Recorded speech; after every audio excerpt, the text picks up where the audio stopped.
Hello दोस्तों, स्वागत है आपका इस वीडियो में। और आज की इस वीडियो में हम पढ़ेंगे क्लास 11th की ज्योग्राफी का पहला चैप्टर के इंपॉर्टेंट क्वेश्चंस।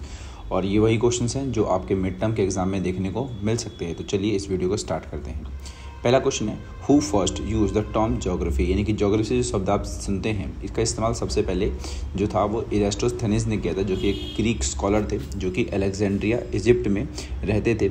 और वो 2076 से लेकर के 192 BC के टाइम एरा में उनका मतलब जो शासन समझ लीजिए है, फिर उनका जीवन काल समझ लीजिए वो था। ठीक है, अगला क्वेश्चन आपका, what do you mean by process. तो प्रोसेस का अगर मतलब हम जाने तो प्रोसेस का मतलब होता है ज्योग्राफी की भाषा में क्रमबद्ध बदलाव, यानी कि एक ऐसा सीक्वेंस ऑफ चेंज जो कि जो स्टेप बाय स्टेप होता है। और ये जो बदलाव है एक चेन ऑफ कॉज और इफेक्ट से जुड़ा होता है। और अगर मैं आसान भाषा में कहूँ तो प्रोसेस का मतलब होता है कारण और परिणाम की वजह से होने वाले जो भी चेंजेस हैं उसी को हम क्रमबद्ध बदलाव कहते हैं। ठीक है, चलिए अगले क्वेश्चन पे चलते हैं। अगला क्वेश्चन है, name the area that still remain largely inaccessible even today. तो हमें उस क्षेत्र का नाम बताना है जो आज के टाइम पर भी जो मानव द्वारा जो है वो इनएक्सेसिबल है, यानी कि दुर्गम है और अनएक्सप्लोर्ड है।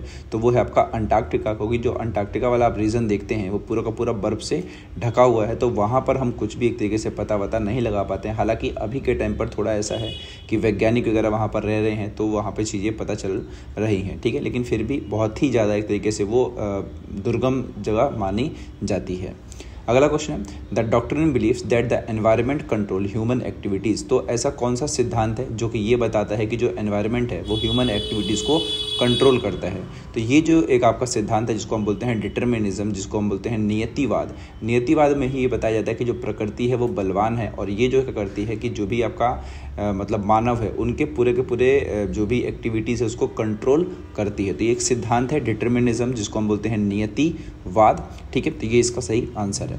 अगला क्वेश्चन आपका, व्हाट इज कार्टोग्राफी। तो कार्टोग्राफी जो आपका वर्ड आप देख रहे हैं इसका मतलब होता है नक्शानविशी, यानी कि ये एक क्या है, एक टेक्निक है जिसके जरिए मैप्स और डायग्राम बनाए जाते हैं ताकि जो भी हमारे पास जो आपकी पृथ्वी है उसकी ज्योग्राफिकल इन्फॉर्मेशन को एक तरीके से रिप्रेजेंट किया जा सके। कौन सी चीज़ कहाँ पर है, पहाड़, नदी, फूल, पत्ते, ये सब जो कुछ भी है वो कार्टोग्राफी के जरिए बताया जाता है। ठीक है, चलिए अगले क्वेश्चन पे चलते हैं। अगला क्वेश्चन है, व्हाट इज ज्योग्राफी। तो ज्योग्राफी वाला जो क्वेश्चन है सबसे ज़्यादा इंपॉर्टेंट है। तो ज्योग्राफी शब्द जो आपका है वो दो शब्दों से मिलकर बना है। ये दोनों शब्द हैं वो ग्रीक वर्ड से बने हैं। जियो का मतलब होता है आपका अर्थ यानी पृथ्वी, और ग्राफी का मतलब होता है, ग्राफी कह लीजिए फिर ग्राफोस कह लीजिए, इसका अर्थ होता है वर्णन, यानी कि पृथ्वी का वर्णन क्या है, ज्योग्राफी वर्ड की मीनिंग है। तो ज्योग्राफी का अर्थ समझ आ गया आपको कि पृथ्वी और उस पर मौजूद हर चीज़ का वर्णन ही क्या कहलाता है, ज्योग्राफी कहलाता है। और इसे हम स्पेशियल डिस्ट्रीब्यूशन यानी कि स्थानिक वितरण की साइंस भी कहते हैं, यानी चीज़ें धरती पर कहाँ और कैसे बटी हुई है। और इसमें हम physical feature, human feature, biotic feature जैसे कि mountain, rivers, climate, population, settlement, cultures, plants, animal, ecosystem, इन सभी चीज़ों के बारे में जानते हैं। तो ज्योग्राफी जो शब्द आप समझ रहे हैं वो पृथ्वी का अध्ययन करता है, उसकी विशेषताएँ और इंसानों का उससे जो इंटरेक्शन है उसके बारे में हमें बताता है, और यही ज्योग्राफी की मीनिंग है। ओके, चलिए अगले क्वेश्चन पे चलते हैं। अगला क्वेश्चन आपका, what are 3 features of systematic geography. तो सिस्टमैटिक ज्योग्राफी यानी कि व्यवस्थित भूगोल जो है इसके 3 मुख्य विशेषताएं क्या हैं, फीचर क्या हैं, वो क्वेश्चन पूछा गया है। तो पहला जो फीचर है इसमें कि इसमें ज्योग्राफिकल फैक्ट्स को अलग अलग इंडिविजुअली स्टडी किया जाता है। दूसरा है कि इसमें किसी एक स्पेसिफिक फैक्टर का डिटेल स्टडी किया जाता है, जैसे क्लाइमेट पे हम पढ़ेंगे, फिर सॉइल पे पढ़ेंगे, फिर एग्रीकल्चर पे पढ़ेंगे। तो ये होता है आपका व्यवस्थित भूगोल। सिस्टमैटिक में क्या होता है कि हम कोई भी एक फैक्टर ले लेते हैं और उसके बारे में एक तरीके से जानकारी प्राप्त करते हैं। मान लीजिए हमने क्लाइमेट लिया तो क्लाइमेट के बारे में ही एक तरीके से पूरी की पूरी जानकारी तय करना, पता करना। तो ये किस में आता है भाई, आपका सिस्टमैटिक ज्योग्राफी में आता है, क्योंकि हम इसमें सिस्टमैटिक तरीके से किसी एक फैक्टर पर अध्ययन करते हैं।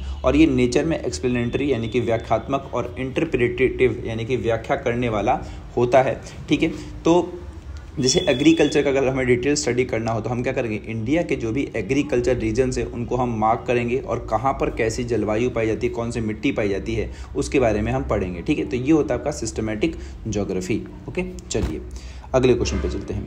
अगला क्वेश्चन आपका कि distinguish between physical geography and the bio geography, यानी कि हमें बताना है फिजिकल ज्योग्राफी यानी कि भौतिक भूगोल और जो बायो ज्योग्राफी यानी कि जीव भूगोल के बीच में फ़र्क क्या होता है। तो पहले बताता हूँ आपको फिजिकल ज्योग्राफी। तो जो फिजिकल ज्योग्राफी है वो एक तरीके से मान लीजिए जो नॉन लिविंग थिंग्स हैं, फिर नॉन लिविंग नेचुरल एलिमेंट्स हैं, उनसे जुड़ा हुआ होता है, जैसे कि land forms, climate, water, soil, ये जितनी भी चीज़ें हैं वो फिजिकल ज्योग्राफी में आती हैं। और इसका जो मेजर ब्रांच है वो होता है आपका geomorphology, climatology, hydrology, soil geography. तो ये सब जितनी भी चीज़ें देख रहे हो आप, सुनने को मिला आपको, ये फिजिकल ज्योग्राफी में आता है और इसका जो फोकस होता है वो फिजिकल एनवायरनमेंट की स्टडी पर होता है। ठीक है, तो ये हो गया आपका फिजिकल ज्योग्राफी।